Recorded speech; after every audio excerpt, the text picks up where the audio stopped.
Hello everybody, welcome to Crafty Soup. My name is Misty. I have a layout process video for you today based on my Mystery Box Monday series where I take 3 mystery items and create one crafty project.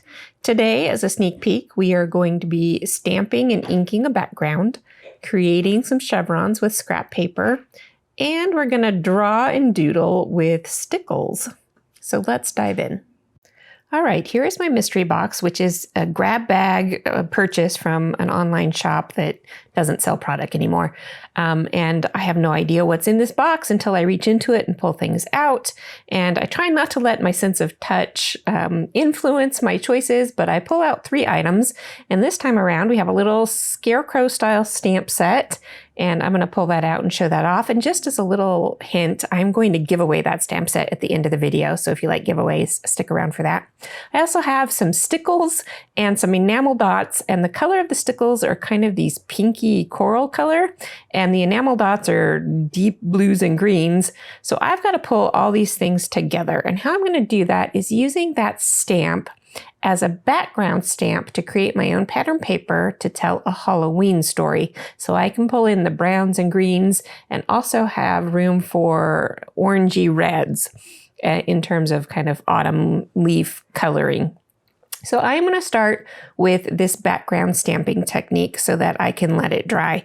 I have got a white pigment ink here, and you saw me test it out on the back of this cardstock just to be sure. When I'm doing kind of a quote unquote random stamping style, I will start off with 3 points, and then from those 3 points, I will fill in 3 more points to create a second triangle. And then from there, I will just continue filling in back and forth. I'm sure to rotate my stamp left and right, upside down, right side up, so that I get some variation.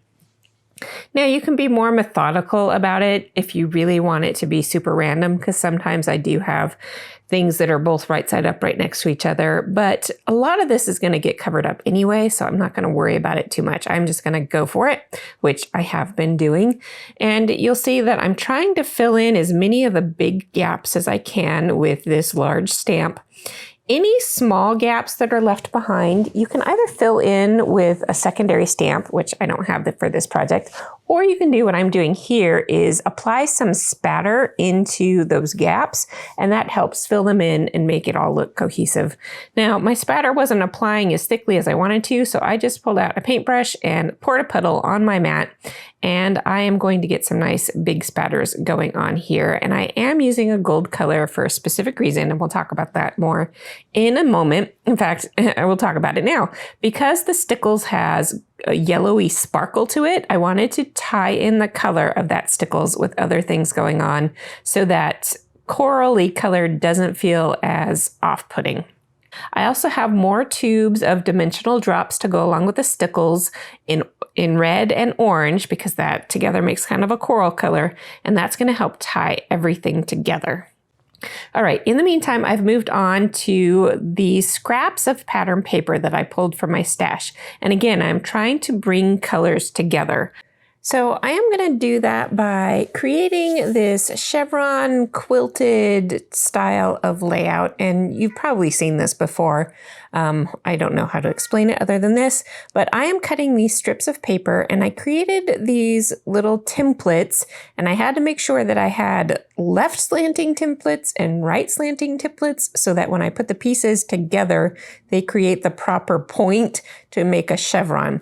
So I cut all of my scrap papers and was very careful to keep everything well organized so that when I go to adhere these down, and I'm going to use a pencil guide on here to help me at least get started with adhering these down so that I can create a straight row to get started and then fill in the blanks from there. I did just measure the center of that paper and drew a straight line down so that my cut edge of my chevron can meet there. Now, it doesn't matter what angle you cut those pieces at. What matters is that they're the same on both sides and that the left-hand piece slants one way and the right-hand piece slants the other way. And depending on that angle, you'll get taller or shorter chevrons. So really it's up to you. You can kind of take a guesstimate of what I did here if you want to try and recreate this. Now, I've never done this before. I had to come up with this on my own. I'm sure I could have gone out there and looked at a YouTube tutorial, but since I'm a content creator, I thought maybe I should figure it out myself instead of taking somebody else's work. So I did do that, and it did take me a little trial and error. So if you're interested in doing this, I can probably post some easier measurements. Let me know if you are interested in that, or if you want to do just like what I did and eyeball the angle and then make it even on both sides. Okay, so I've got 2 rows of chevron going on, and I'm starting to debate what I want to do next. I decided to go ahead and put in another row of my chevron strips. And you can mix and match these strips however you want. You could even have different patterns in the same row of chevron strips. But I wanted to, because I'm working so much with trying to incorporate that corally color of stickles, I want these stripes to be very distinctive, and so that the color of each stripe kind of holds its own. So that is why I've got that going on the way I do. And this blue pattern paper here has some polka dots in there, and that's going to play into how I incorporate both the stickles and the enamel dots as circular elements on this layout. So I am really thinking about hints, I guess you could call them, of my other choices that all play in together for creating the whole layout. All right, so I am going to finish up this row. I did leave a gap in between that bottom red row and my blue row that I'm working on now, and that's because I'm going to fill in that gap with the stickles and the other dimensional. I've got Nuvo drops here too, so these other dimensional drop products are going to help me fill in those gaps.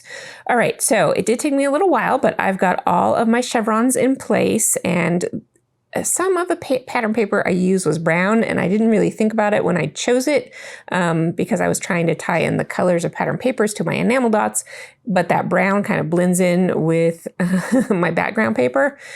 That's okay. Things aren't going to be perfect. I'm going to move on. So I knew I wanted to add stickles as little polka dots as part of the chevron shape, and that's why I left gaps in between, because that's where the stickles are going to go. And because my stickles are going to be dots, that works with the enamel dots as well. However, I didn't have enough enamel dots to create an entire row of dots like I can with the stickles. So I am just using those enamel dots to highlight peaks and valleys of this chevron shape. And that's how I decided to incorporate the circular enamel dots with the circular drops of the stickles, and then also bringing in more of my own product to keep that rhythm going for the layout. So I have these kind of clear drying, semi-translucent drying Nuvo drops. And all of this that you will see is in the wet state. So the color is more opaque looking than it is when it's dry. But that's okay. It'll just look slightly different when I'm done. Now, I thought I was going to use the red to do another row of dots, but I didn't leave enough gaps for that. So I'm going to use it as a border.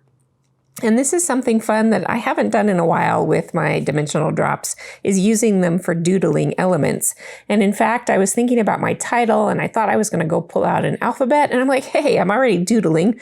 Let's keep the doodling going, and let's use that mystery product even more. So I am using those stickles to doodle my title, and I am just hand drawing or hand writing out the word Halloween here. And often when I will do this kind of technique, I will pencil it in first so that I know I have my spacing right, my sizing right, because you can see my letters kind of grow as I get towards the end of the word.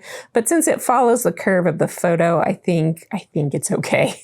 So I finished off my title with the dimensional drops, and I used my other drops to put the date on there. I will add my journaling along the bottom of that chevron with a white pen.